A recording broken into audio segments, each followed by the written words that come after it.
Born on the 4th of July is a 1989 American war drama film adaptation of the best-selling autobiography of the same name by Vietnam War veteran Ron Covich. Tom Cruise plays Ron Covich, in a performance that earned him his first Academy Award nomination. Oliver Stone co-wrote the screenplay with Covich, and also produced and directed the film. Stone wanted to film the movie in Vietnam, but because relations between the United States and Vietnam had not yet been normalized, it was instead filmed in the Philippines. The film is considered part of Stone's trilogy of films about the Vietnam War, following Platoon and preceding Heaven and Earth. Born on the 4th of July was nominated for 8 Academy Awards and won 2. For Best Director and Best Film Editing, it also won 4 Golden Globe Awards and a Directors Guild of America award. The film was a critical and commercial success, grossing $161,001,698 worldwide. Plot: the film begins with Ron Covich's childhood during the summer of 1961 in Massapequa, Long Island, New York. He plays War in the Woods, attends a 4th of July parade, plays and wins at a local neighborhood baseball game, and watches President John F. Kennedy's inaugural address, which later inspires him to enlist in the Marines. After Ron Covich and his classmates hear an impassioned lecture about the Marine Corps, Ron decides to enlist. He misses his prom because he is unable to secure a date with his love interest, Donna. He confronts her at the prom and has a dance with her on his last night before leaving. The film then moves to Covich's second Vietnam tour in October 1967. Now a Marine sergeant and on patrol, his unit kills a number of Vietnamese civilians in a village, believing them to be enemy combatants. During the retreat, Covich becomes disoriented and accidentally shoots one of the new arrivals to his platoon, a younger Marine private first class, named Wilson. Despite the frantic efforts of the Navy corpsmen present who try to save him, Wilson later dies from his wounds, leaving a deep impression on Covich.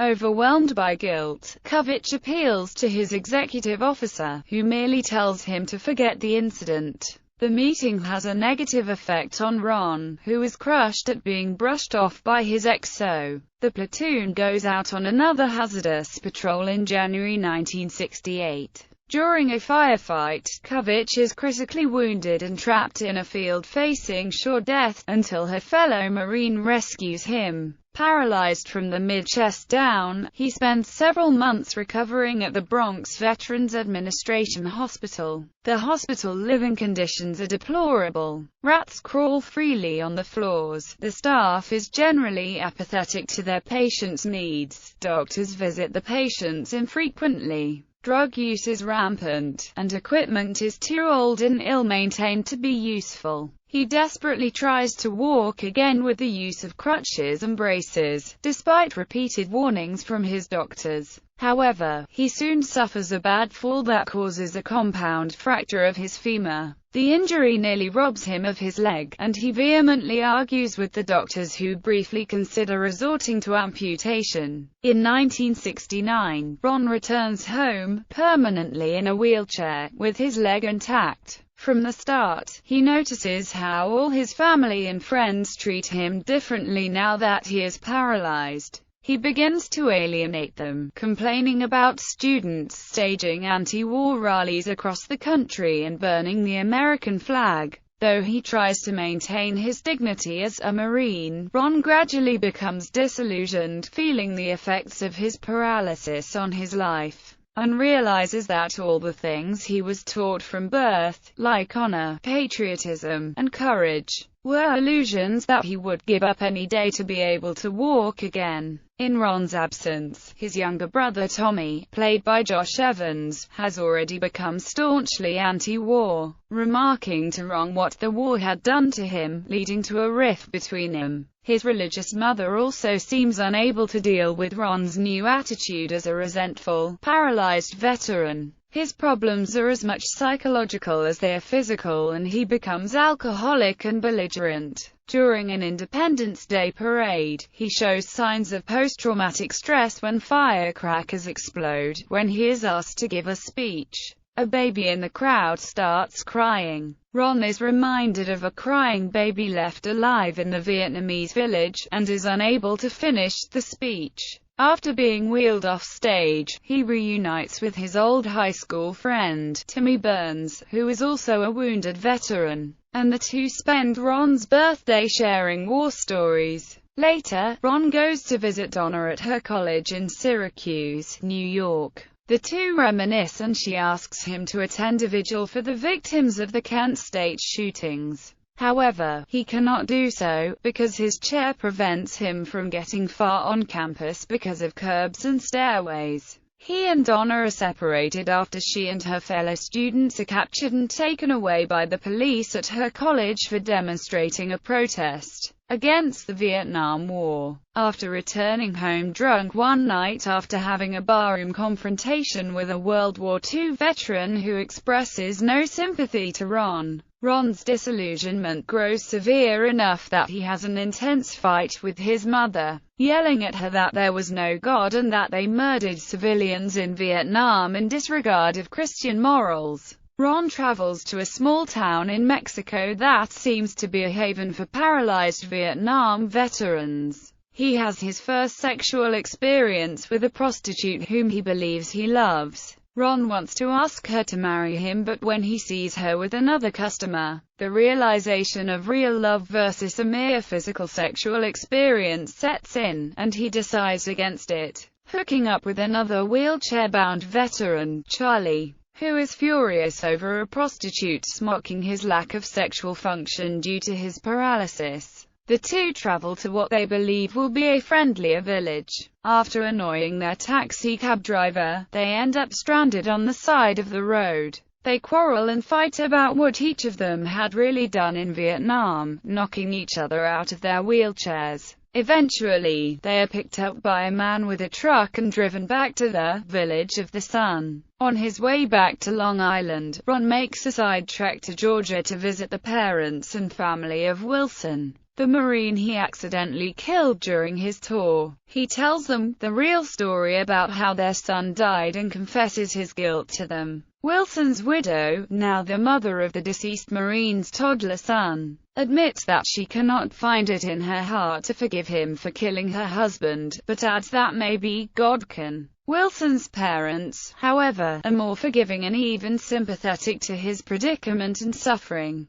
because Wilson's father fought in the Pacific Theater during World War II and is disillusioned with the war in Vietnam. In spite of the mixed reactions he receives, the confession seems to lift a heavy weight from Ron's conscience. Ron joins Vietnam Veterans Against the War and travels to the 1972 Republican National Convention in Miami. He and his compatriots force their way into the convention hall during Richard Nixon's acceptance speech and cause a commotion that makes it onto the national news. Ron tells a reporter about his negative experiences in Vietnam and the VA hospital conditions, that the Vietnam War is wrong, and that the Vietnamese people are a proud people fighting against the U.S. for their independence, fueling rage from the surrounding Nixon supporters. His interview is cut short when guards eject him and his fellow vets from the hall and attempt to turn him over to the police. They manage to break free from the police, regroup, and charge the hall again, though not so successfully this time. The film ends with Kovacs speaking at the 1976 Democratic National Convention, shortly after the publication of his autobiography, Born on the 4th of July. Cast: Tom Cruise as Ron Kovacs, Brian Larkin as young Ron Kovacs, Raymond J. Barry as Eli Kovacs,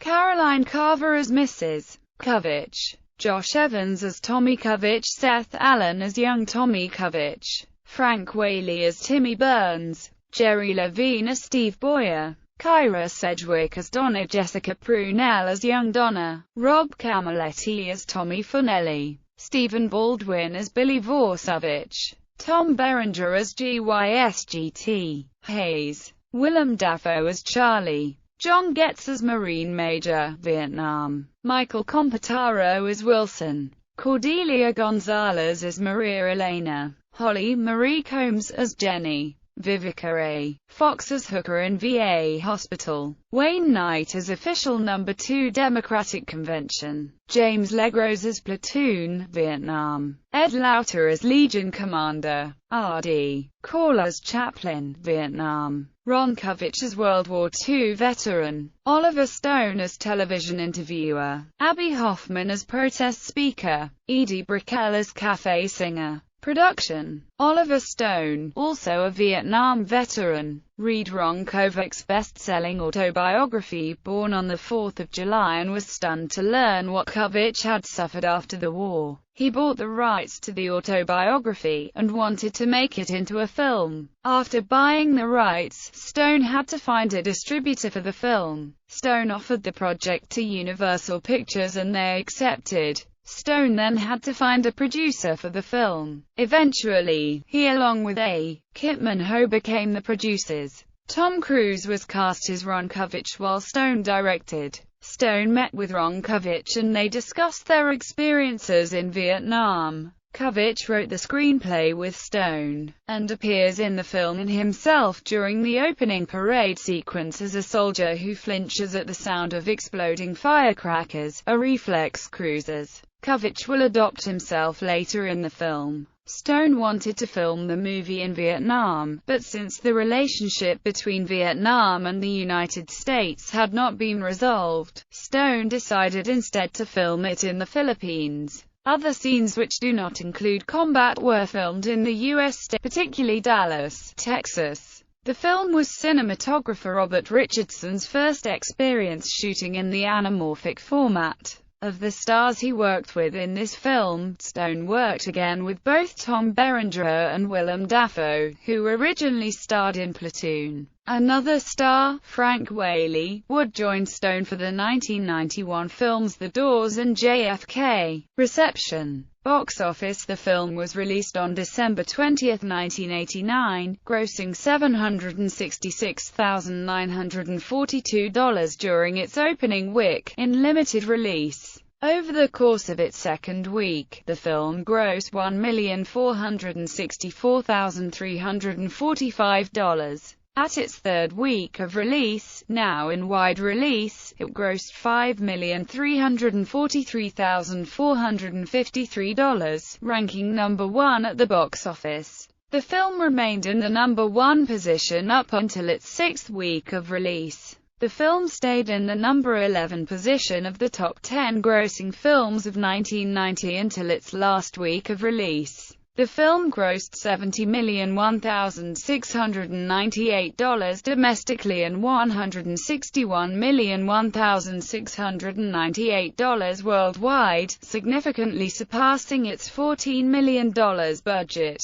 Critical response. Reviews of the film were extremely positive. On Rotten Tomatoes, the film holds a score of 90% of positive reviews by critics, based on 37 reviews. Roger Ebert gave the film 4 out of 4 stars. Metacritic reported that the film had an average score of 75 out of 100. The New York Times says, "It is a film of enormous visceral power with, in the central role, a performance by Tom Cruise that defines everything that is best about the movie." Peter Travers of Rolling Stone says, "Stone has found Cruise the ideal actor to anchor the movie with simplicity and strength. Together they do more than show what happened to Kovic. Their fervent, consistently gripping film shows why it still urgently matters." Many critics also praised Tom Cruise's performance and Oliver Stone's direction of the film. Stone would later be awarded with an Oscar and a Golden Globe for directing, while Tom Cruise received the Golden Globe Award for Best Actor. Notable critics who gave the film negative reviews include Jonathan Rosenbaum, who said, "He movie's conventional, showbiz finale, brimming with false uplift. implies that the traumas of other mutilated and disillusioned Vietnam veterans can easily be overcome if they write books and turn themselves into celebrities. Hal Hinson of The Washington Post called the film hysterical and overbearing and alienating. Sheila Benson of the Los Angeles Times wrote, "He director has lost the specificity that made Platoon so electrifying. In its place, he uses bombast, overkill, bullying, awards and nominations home media." The film was released on VHS in 1990 and on DVD in 1998. The DVD contains commentary by director Oliver Stone. The special edition DVD was released on October 19, 2004. The DVD contains commentary with director Oliver Stone and the original NBC documentary of the making of Born on the 4th of July. In 2007, the film was released on the HD DVD format. On September 1, 2011, Universal Australia released the film on Blu-ray disc. It was released in the US on July 3, 2012.